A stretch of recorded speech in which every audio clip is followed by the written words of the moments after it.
ಶ್ಯಾಮ್ ನಾನು fine art artist.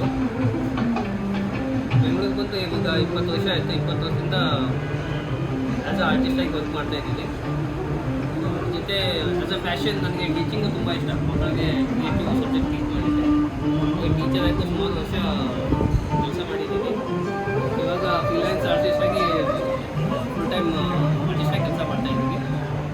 Art ಅನ್ನೋದು ಒಂದು ತುಂಬ ವಿಚಿತ್ರ ಹಾಗೂ ವಿಶೇಷವಾದ ಸಬ್ಜೆಕ್ಟು. ಆರ್ಟ್ ಮಾಡೋದಂದ್ರೆ ಅಷ್ಟು ಈಸಿ ಅಲ್ಲ, ಅದು ಎಲ್ರಿಗೂ ಒಲಿಯಲ್ಲ. ಸೊ ಆರ್ಟ್ ಮಾಡಬೇಕಂದ್ರೆ ತುಂಬ ಡೆಡಿಕೇಶನು, ತುಂಬ ಪ್ಯಾಷನ್, ಹಾಗೆ ತುಂಬ ಎಂದರೆ ಇಂಟ್ರೆಸ್ಟ್ ಇರಲೇಬೇಕು. ಅದಕ್ಕೆ ಒಂದು ಲಿಮಿಟ್ಸ್ ಇಲ್ಲ. ಎಲ್ಲ ಆರ್ಟಿಸ್ಟ್ ಆಗಿಬಿಟ್ಟಿದ್ದೀನಿ, ನಾನು ದೊಡ್ಡದಾಗಿದ್ದೀನಿ, ಏನೋ ದುಡ್ಡು ಮಾಡ್ತೀನಿ, ಅದು ಆ ಥರ ಹೇಳೋಕ್ಕಾಗಲ್ಲ. ಡಿಪೆಂಡ್ ಆನ್ ನೀವು ಯಾವ ಥರ ಆರ್ಟಿಸ್ಟ್ ಯಾವ ಥರ ವರ್ಕ್ ಮಾಡ್ತಾರೆ ಅನ್ನೋದ್ರ ಮೇಲೆ ಹೋಗುತ್ತೆ. ಬಟ್ ನಾನಿವಾಗ ಪ್ರೆಸೆಂಟ್ ಕಂಟೆಂಪ್ರರಿ ವರ್ಕ್ ಮಾಡ್ತಾಯಿದ್ದೀನಿ. ನನಗೆ ಖುಷಿ ಇದೆ, ನಾನು ಮಾಡೋದು ತುಂಬ ಖುಷಿ ಇದೆ. ನನಗೆ ಕೆಲವು ಸಬ್ಜೆಕ್ಟ್ ಇರುತ್ತೆ. ಇವಾಗ ನನ್ನ ಸುತ್ತಮುತ್ತ ಏನು ನಡೀತಾ ಇದೆ ಆ ಸಬ್ಜೆಕ್ಟ್ ಇಟ್ಕೊಂಡು ನಾನು ಪೇಂಟಿಂಗ್ನ ಮಾಡ್ತೀನಿ. ಕೆಲವರು ಆರ್ಟಿಸ್ಟ್ ತಮ್ಮದೇ ರೀತಿಯಲ್ಲಿ ವಿಷಯಗಳನ್ನು ಜನತೆಗೆ ಮುಟ್ಟಿಸ್ತಾರೆ.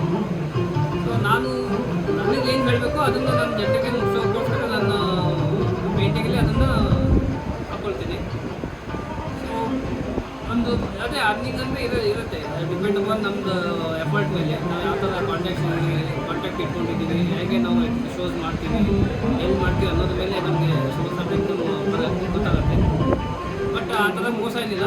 ಬಟ್ ಗ್ಯಾರಂಟಿ ಇಲ್ಲ ಈ ತಿಂಗಳು ಇಷ್ಟು ಮಾಡಿ ನಿಮ್ಮ ಕೆಲಸ ಇಷ್ಟು ಬರುತ್ತೆ ಅಂತ ಆ ಥರ ಏನಿರಲ್ಲ. ಹೇಳಿಕ್ಕೆ ಬರಲ್ಲ. ಒಂದು ದಿವಸ ಬಂದು ಸಡನ್ನಾಗಿ ಒಟ್ಟಿಗೆ ದುಡ್ಡು ಬಂದುಬಿಡ್ಬೋದು. ಬಟ್ ಖುಷಿ ಏನಂದರೆ ರೆಗ್ಯುಲರಾಗಿ ವರ್ಕ್ ಮಾಡ್ತಾ ಇರ್ತೀವಿ. ನಮ್ಮಲ್ಲಿರೋ ಥಾಟ್ಸನ್ನು ಆಚೆ ಹಾಕ್ತಾನೇ ಇರ್ತೀವಿ. ನಮ್ಗೆ ಏನು ಹೇಳಬೇಕು ಅದನ್ನು ಹೇಳ್ತಾ ಇರ್ತೀವಿ. ಅದು ನಮ್ಮ ಖುಷಿಗಾಗಿರ್ಬೋದು ಅಥವಾ ಇನ್ನೊಬ್ಬರಿಗೆ ತಿಳಿ ಹೇಳೋಕ್ಕೂ ಅಥವಾ ಅವ್ರಿಗೆ ಖುಷಿ ಪಡಿಸೋದಕ್ಕೂ ಆಗಿರ್ಬೋದು. ಸೊ ಪೇಂಟಿಂಗ್ ತುಂಬ ಖುಷಿ ಕೊಡೋ ವಿಷಯ ನನಗೆ. ಸೊ